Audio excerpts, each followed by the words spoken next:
Hi, it's Penny Black and Jill Foster here for another holiday inspiration card class. And today I will be making a card featuring Penny Black's new creative die, Winter Village. And I'll be also adding in several other tree dies in order to create a scene. And here's a peek at a second card, and I'll share more about that one at the very end of the video as well. So there you can see a nice look at the Creative Die Winter Village. I'll also be using a sentiment from Love and Peace. And as accessories to the design, I'll be using Winter Slumber, Tiny Tree, Tall Trees, and also creating a frame using our antique frame die set. And here's a full list of all the supplies, colors, paper, everything I'll be using in today's video. And I will put that back up on screen at the very end of the video. So if you want to take a closer look at it, you can just hit pause at the very end of the video. So I just wanted to share with you, this is one of the dies from our antique frame die set. And to create that frame that I'll be using on this card, I just put it onto a standard size card, ran it through my die cutting machine, and used sort of the negative space that was left that created that frame around the outside edge.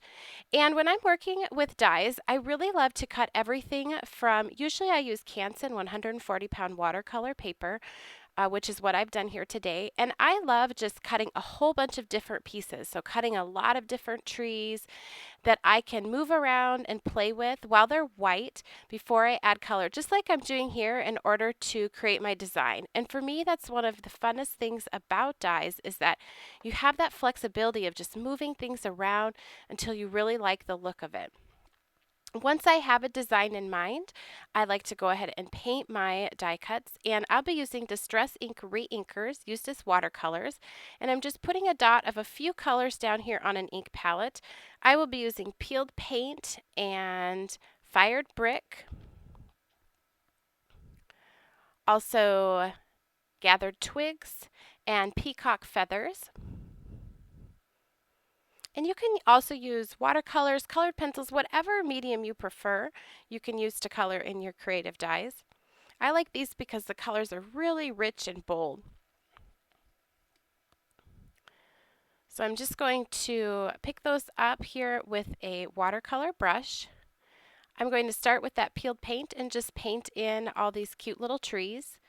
Now, it may seem like this is like real fiddly, there's all these tiny little pieces, but because they're so small, you don't have to go in and do any shading on them. So it's just a matter of getting that color onto the piece. So it works pretty quickly.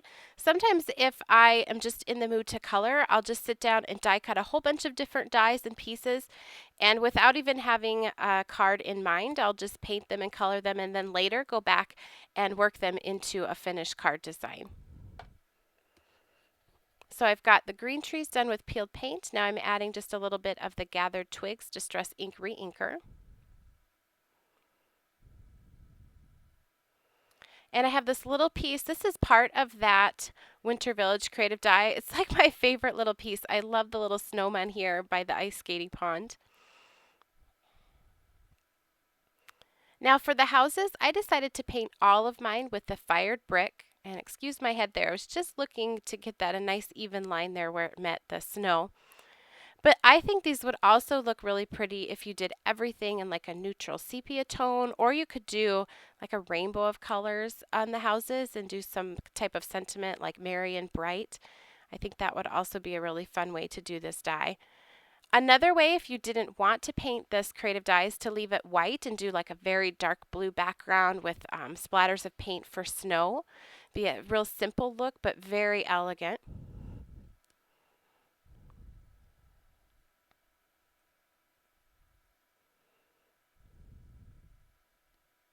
And you do want to be careful if you're painting any pieces here like this house where it touches the tree, that the tree, the green, is dry before you add the red paint right up next to it, so they don't start to bleed or blend right into each other.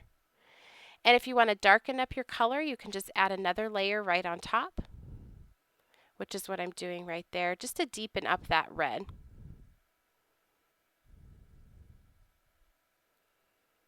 Now I wanted to give somewhat of a shadow here to the snow, and I think that gives a nice finished look to the overall design. So I'm first painting just a layer of water. Then I'll pick up just a touch of that Peacock Feathers Distress Ink Reinker and add that and blend it with my wet paintbrush. And the die cut does give you sort of a lip or an edge. You can see sort of an embossed line where you can start that snowbank up at the top. So it makes it real easy. You don't have to go right up next to all those other areas that you just painted. And while it's still wet, you can keep just dropping in a little bit more color here and there until it is the intensity that you like. I always like to start light and then go darker, just to be on the safe side.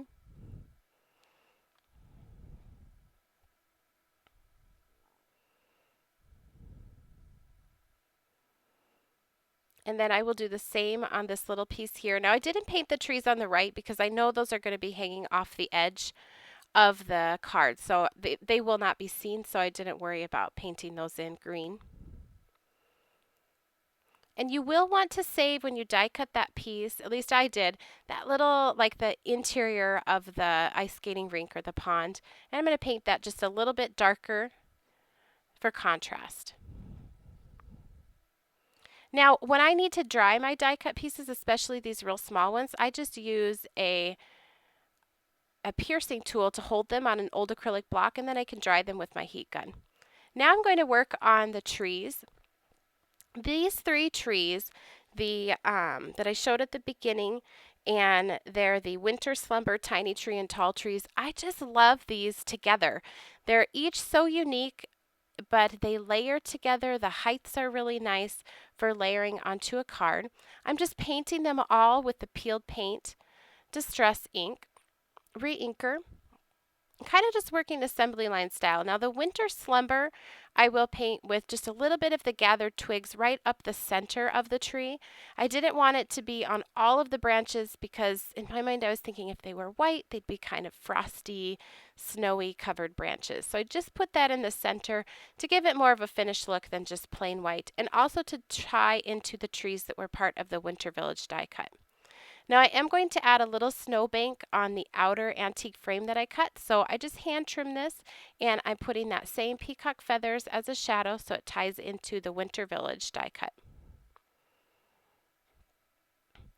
Now for the trunks on the trees, I'm just grabbing a distress marker so I can color those in and get a nice rich dark color. You could also paint it in. I just find this is easier and quicker, and especially for these real tiny areas on this die. Once everything is completely dry, I'm going to add some potting soil archival ink around the outer edges. I chose this ink simply because I really love that color, but you could also use distress inks, memento inks to just add a little extra color around the outer edges of those painted dies. It also gives them a finished look. And I love the way by painting these you have some variation in color instead of just cutting them from cardstock. Now to work on my background, I am working on Neenah Solar White cardstock. I wanted a nice smooth cardstock to add my inks to. I'm using archival ink in the color of aquamarine. Again, I just chose this simply because I really like this color. It's a really nice light turquoise color. I'm applying the inks using an ink blending tool and a foam pad, starting off of the edge and working on in a circular motion. I'm using a very light pressure and just adding lots of layers to build up the color. Now to give this even more of a turquoise look, I am also going to add a very light layer of antique linen distress ink right on top. This also gives a bit of a golden look right there in the center where there isn't any ink, and sort of I just think it adds to sort of a shining look behind that village die. Hopefully that'll make more sense when we start putting everything together. So now I'm ready to stamp my sentiment, and I'm just taking all of my die cut pieces and arranging them back into where I had originally planned. Something that helps is when you lay them all out like I did at the beginning of the video, snap a picture with your phone of your original design. That way when you get back to this step, you don't have to, if you're like me and you can't remember, you don't have to rethink the whole design. You can just look back at that picture on your phone. I'm just using the magnets to sort of hold those in place, and this is so I can get my sentiment right where I want it, and it'll fit the final design.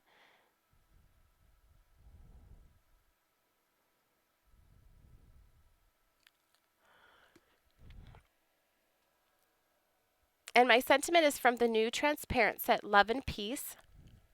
This is a great set if you're looking to make winter themed cards, as they don't all have to be Christmas specific, which also is nice with this particular creative die. And sorry for my head peeking out there. I'm just checking to make sure that everything is centered. Now that I go to stamp, I can kind of remove some of those real little tiny pieces. I'm going to stamp this using Potting Soil Archival ink. This is a nice, rich, deep brown, and because I have this in the Misty Stamp Positioning tool, I can just stamp it a couple of times, mainly just to darken up the color. You wouldn't have to do this in a stamp positioning tool. I just find it's handy for laying out those die cut pieces and also getting a couple stamps. So I'm ready now to put everything together.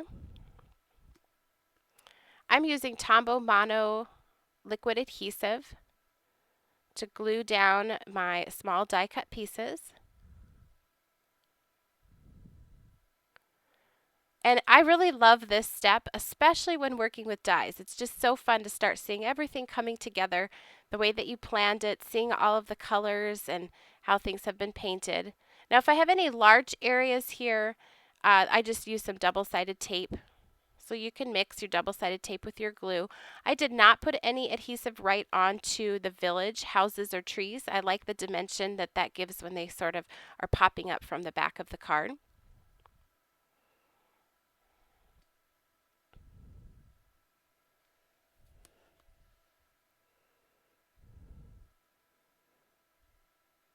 And I'm just kind of working out here what should get stuck in when.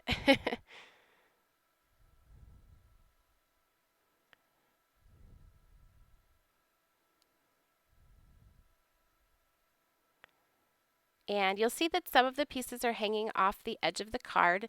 That's fine. I'll trim those away at the end. This is a standard 4 1/4 by 5.5 inch card. I'm going to put down this frame that was cut with our antique frame dies. Just a few dots of glue all the way around.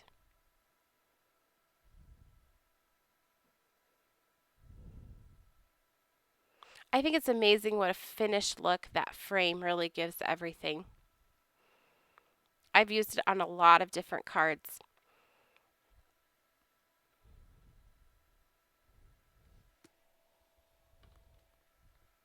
And here I'm just trimming off that excess with my scissors.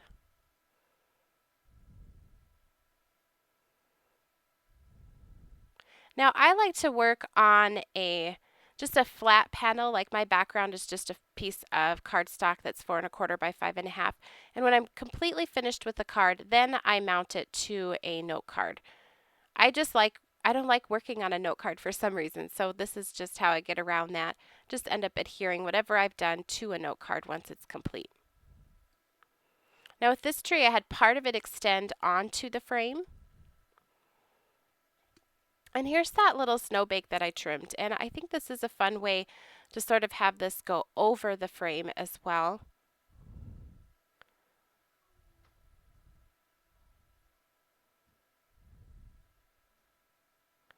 And I'll just slide in these other trees. I'm trying to remember, where did I want that? Looking at my phone. And then this little tiny tree. And the card is complete. So here's a look at that finished card. It is such fun working with these dies and the flexibility that you have with painting them and moving them around to create your final design. I decided to make a second card. This uses all of the same trees, the same winter village, and even the same sentiment set. And similar design, but on this one I put a lot of those trees in the background, sort of like a big forest in the background, and use a different color scheme. I thank you so much for watching. If you enjoyed today's video, please give it a thumbs up and subscribe to our YouTube channel. You can also connect with Penny Black on Facebook, Pinterest, Twitter, Instagram, as well as on our website and blog. And I'll link to all of those down in the YouTube description box below. And here's the list of supplies used on this card, including the colors used on the second card with the green color scheme. Thanks for watching.